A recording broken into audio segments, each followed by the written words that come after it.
Hello everyone, good morning, good evening, good afternoon. जब भी आप ये लेक्चर देख रहे हैं, very welcome to all of you. Chapter चल रहा है रे ऑप्टिक्स। ठीक है, रे ऑप्टिक्स पे ऑलरेडी 2 लेक्चर हम डिस्कस कर चुके हैं। अब थर्ड लेक्चर आपके पास ये है। ठीक है, अब यहाँ थर्ड लेक्चर में हम डिस्कस कर रहे हैं टोटल इंटरनल रिफ्लेक्शन। ठीक है, बहुत ही इंपॉर्टेंट टॉपिक है। हर साल ऑलमोस्ट आपको मिलेगा ही मिलेगा एक क्वेश्चन एग्जाम में टोटल इंटरनल रिफ्लेक्शन से।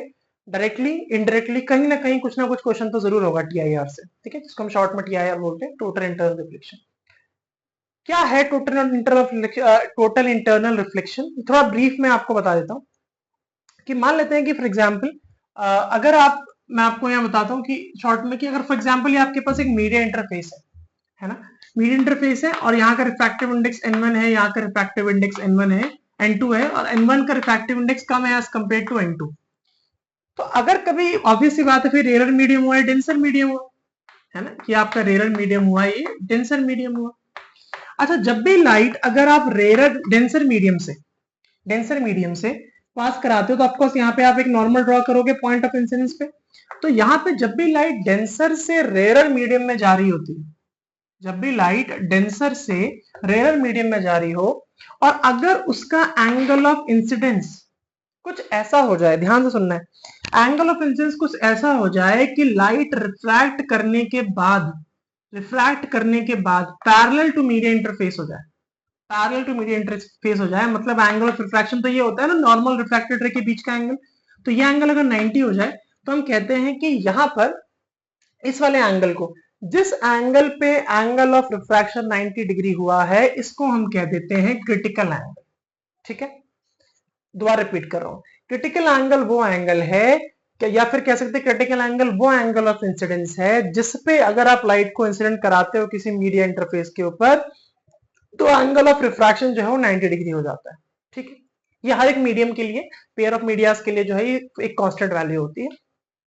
अच्छा, इसका जो फॉर्मूला है हमारे पास वो ये होता है कि n is equal to 1/sin c। ठीक है, कई बुक्स में आप इसको साइन आईसी भी देखेंगे तो एक ही बात है कि refractive index is equal to 1/sin of critical angle या फिर angle of incidence that is critical angle. तो यहाँ पे ये मतलब हुआ इसका। हाँ, 1/sin को आप कॉसिक भी लिख सकते हैं और उस हिसाब से यूज कर सकते हैं।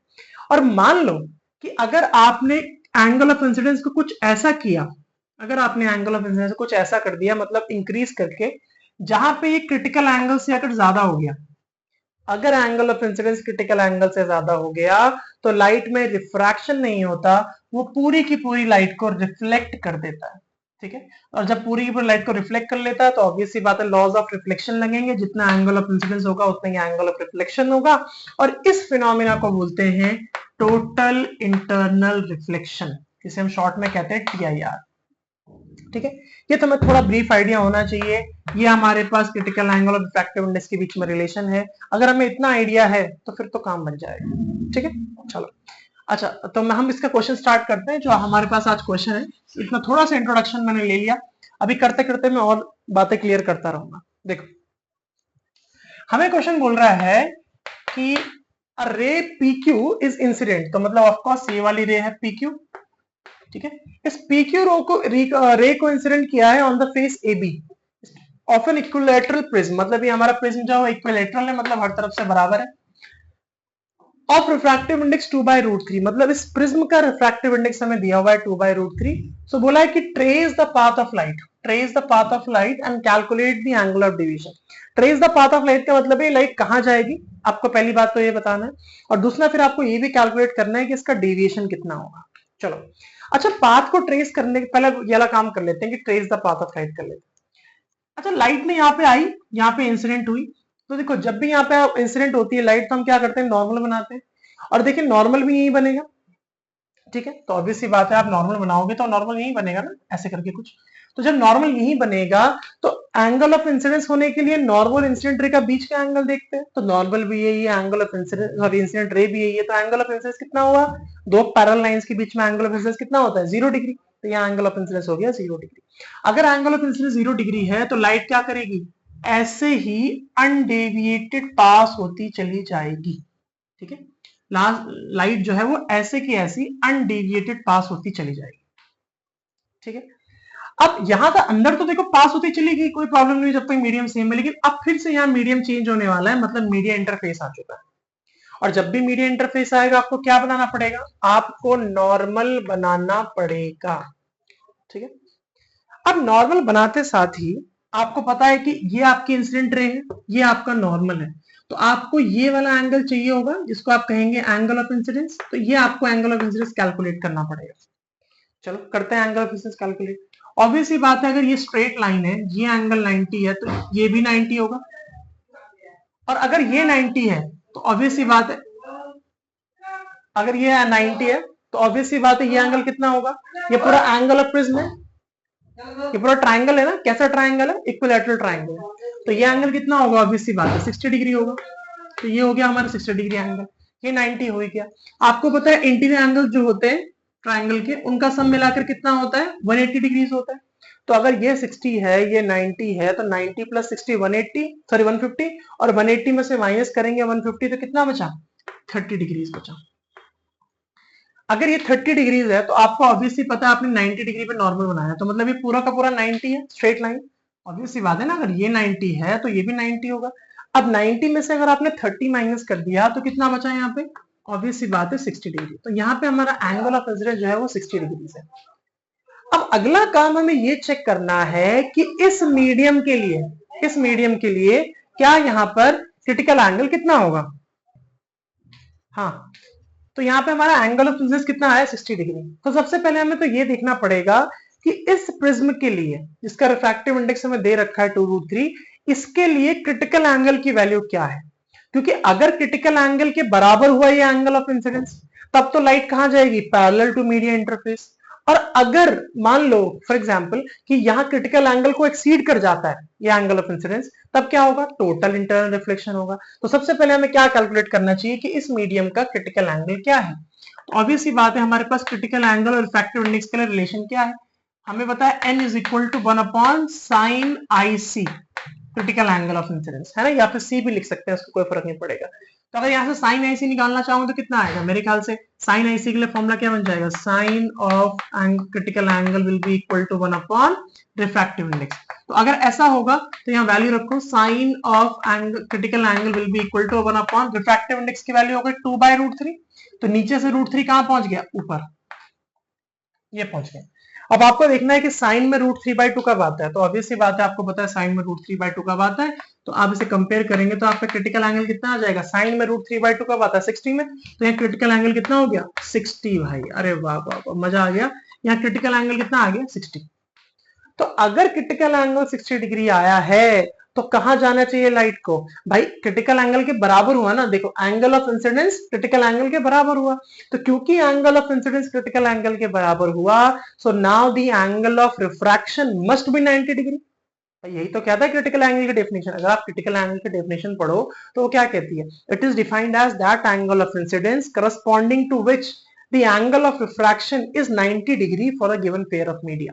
तो ऑब्वियसली बात है अब यहाँ एंगल ऑफ इंसिडेंस और क्रिटिकल एंगल दोनों बराबर है, तो यहाँ पे एंगल ऑफ रिफ्रैक्शन 90 डिग्री होना चाहिए। तो भाई नॉर्मल से 90 डिग्री बनाऊंगा ना, तो नॉर्मल एरिया से 90 डिग्री बनाया एंगल ऑफ रिफ्रैक्शन, तो अगर एंगल ऑफ रिफ्रैक्शन 90 डिग्री बनाया तो लाइट कहां गई, यहाँ पे, it travelled parallel to the media interface, ये लाइट जो है हमारी यहाँ चली गई। बात समझ में आ रही है कुछ, तो ये हमारा पाथ जो हमने ट्रेस कर दिया, it will travel parallel to the this face AC बोल लो या पैरेलल टू दिस मीडियम बोल लो, जो भी बोलना है बोल लो। तो पहला पार्ट तो हमारा यहाँ पे खत्म होता है, ठीक है। अच्छा, उसके बाद अब बोला calculate the angle of deviation, तो जब एंगल ऑफ डेविएशन निकालना है तो मान लो तो फर्स्ट पार्ट तो यहाँ खत्म हो गया। अच्छा, सेकंड पार्ट में अगर आपको एंगल ऑफ डेविएशन पूछा है तो फॉर एंगल ऑफ डेविएशन हम क्या लगा सकते हैं, ऑब्वियसली बात है कौन सा फॉर्मूला लगाएंगे भाई, जिसमें डेविएशन दिया होगा। अच्छा, कहीं मिनिमम डेविएशन तो नहीं बोला है ना, तो ऑब्वियसली बात है जब मिनिमम डेविएशन नहीं बोला है तो मिनिमम डेविएशन लगाएंगे भी नहीं। जब तक क्वेश्चन में बोला ना जाए मिनिमम डेविएशन तब तक आप वो फॉर्मूला नहीं लगा सकते, n is equal to sine del m plus a/2 upon sine a/2, जो पिछले वाले वीडियो में हमने डिस्कस भी किया। तो ऑब्वियसली बात है नॉर्मल डेविएशन वगैरह हो रहा है, तो यहाँ पे आपको क्या लगाना पड़ेगा, हमें पता है ना रिलेशन ये होता है del plus a is equal to I1 plus I2। पीछे आपको पिछले लेक्चर मैंने बताया कि deviation plus angle of prism will be equal to दोनों एंगल ऑफ इंसिडेंस का सम। अच्छा, यहाँ पे एंगल ऑफ इंसिडेंस भी बोल सकते हो या फिर एंगल ऑफ इमरजेंस भी बोल सकते हो, दोनों एक ही बात है। अच्छा, तो हमें डेविएशन निकालना है, तो डेविएशन का फॉर्मूला कितना हो जाएगा, I1 प्लस I2 माइनस ए। ठीक है। अच्छा, अगर I1 प्लस I2 माइनस ए है, बस आपको सिंप्लीफाई करना रह गया, और मेरे ख्याल से बस इतना ही पूछा था क्वेश्चन में, और तो कुछ मुझे समझ में आ नहीं रहा है कि कुछ और पूछा हुआ है, तो ठीक है, कोई प्रॉब्लम नहीं है, इजी सा क्वेश्चन। अच्छा, अगर आपको याद होगा तो हमने बोला था कि एंगल ऑफ इंसिडेंस यहाँ फर्स्ट सरफेस पे निकालते हैं, तो ऑब्वियस सी बात है एंगल ऑफ इंसिडेंस कितना होगा, I1 जीरो होगा, क्योंकि दोनों लाइन पैरेलल है, अभी डिस्कस किया, बताया भी था मैंने कि पैरेलल लाइंस के बीच में एंगल जीरो होता है, तो एंगल ऑफ इंसिडेंस 1 तो जीरो हो गया। अच्छा, एंगल ऑफ इंसिडेंस 2 तो हम इस बाहर वाले को मानते हैं ना, ये जो बाहर है, अरे जो R आया है यही तो I2 है हमारा, याद करो पिछले वाला लेक्चर आप जाके देख सकते हो, हमने अंदर R1 माना था और बाहर I2 माना था, तो ऑब्वियस सी बात है I2 बोल सकते हो, अगर I2 नहीं बोलना तो एंगल ऑफ इमरजेंस बोल लो, जो बोलना है बोल लो, अगर एंगल ऑफ इमरजेंस बोलना चाहते हो इसकी जगह ई कुछ भी आ सकता है, ठीक है। चलो एनीवेज, खैर सबकी वैल्यू कितनी है, 90 डिग्री है, तो कोई फर्क नहीं पड़ता उस बात से, तो यहाँ पे आ गया 90 degree, minus angle of prism of course 60 degree है क्योंकि इक्विलैटरल प्रिज्म है, तो हमारा डेविएशन कितना आ गया, 30 डिग्री। बहुत ही बेहतरीन क्वेश्चन है, आराम से एक ही क्वेश्चन में आपने सब कुछ कर लिया। यहाँ पे आपने टोटल इंटरनल रिफ्लेक्शन भी पढ़ लिया, आपने ये भी पढ़ लिया कि क्रिटिकल एंगल क्या होता है, रे डायग्राम को कैसे ट्रेस करते हैं, एग्जाम में 1 मार्क में रे डायग्राम ट्रेस करने को भी आ सकता है, ऐसा न्यूमेरिकल भी आ सकता है, मतलब कुछ भी आ सकता है, तो इतना बेहतरीन क्वेश्चन है कि इसमें आपने सब कुछ टेस्ट कर लिया। पिछले लेक्चर में हमने ये फॉर्मूला यूज नहीं किया था, तो इस लेक्चर में हमने ये फॉर्मूला भी यूज करना सीख लिया, ठीक है। सो इस तरीके अगर आप वैरायटी ऑफ क्वेश्चंस करोगे ना तो चीजें बहुत आसान हो जाएंगी। सबसे पहले आपको ये बात समझनी है कि सीबीएसई की स्ट्रैटेजी क्या है। अगर आप देखोगे सीबीएसई का पेपर, जो कि काफी मुश्किल माना जाता है फिजिक्स का पेपर, लेकिन उसमें प्रॉब्लम क्या है, अगर आप उसको क्रैक करोगे ना, वो क्या कर रहे हैं कि एक ही क्वेश्चन के अंदर 2 या 3 कंसेप्ट पूछ रहे हैं, क्योंकि देखो सिलेबस बहुत ज्यादा है, तो सीबीएसई हमेशा ये चाहता है कि एक क्वेश्चन के अंदर काफी सारे 2 या 3 टॉपिक्स को वो कवर करे, ताकि बच्चे की इन डेप्थ नॉलेज को वो टेस्ट कर पाए, क्योंकि अब ऑब्वियसली बात है एग्जाम में 33 क्वेश्चंस आने हैं, तो 33 क्वेश्चंस के अंदर वो पूरी बुक तो नहीं दे सकते, इसीलिए हर एक क्वेश्चन के अंदर वो 2 से 3 कंसेप्ट को मिक्स करने की कोशिश करते हैं। अगर आपने ये क्रैक कर लिया तो फिर आप सीबीएसई में बहुत अच्छा स्कोर कर सकते हो, ठीक है। तो मिलते हैं अगले लेक्चर में, पढ़ाई करते रहिए, ऑल द वेरी बेस्ट।